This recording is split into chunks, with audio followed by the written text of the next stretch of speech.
اگر اللہ کسی کو اپنا بیٹا بنانا چاہتا تو اپنی مخلوق میں سے جس کو چاہتا منتخب کر لیتا۔ وہ پاک ہے، وہی ہے اللہ جو اکیلا ہے، بڑا زبردست ہے۔ اسی نے آسمانوں اور زمین کو تدبیر کے ساتھ پیدا کیا ہے، اور وہی رات کو دن پر لپیٹتا اور دن کو رات پر لپیٹتا ہے، اور اسی نے سورج اور چاند کو کام میں لگا رکھا ہے، سب ایک وقت مقرر تک چلتے رہیں گے۔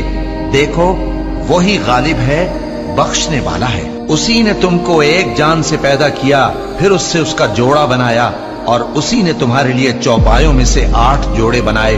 وہی تم کو تمہاری ماؤں کے پیٹ میں پہلے ایک طرح پھر دوسری طرح 3 اندھیروں میں بناتا ہے۔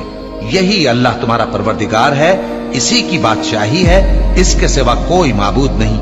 پھر تم کہاں بہہ کے جاتے ہو؟ اگر ناشکری کرو گے تو اللہ تم سے بے نیاز ہے، اور وہ اپنے بندوں سے ناشکری پسند نہیں کرتا، اور اگر شکر کرو گے تو وہ اس کو تمہارے لیے پسند کرتا ہے، اور کوئی بوجھ اٹھانے والا دوسرے کا بوجھ نہیں اٹھائے گا۔ پھر تم کو اپنے پروردگار کی طرف لوٹنا ہے، پھر جو کچھ تم کرتے رہے وہ تم کو بتا دے گا۔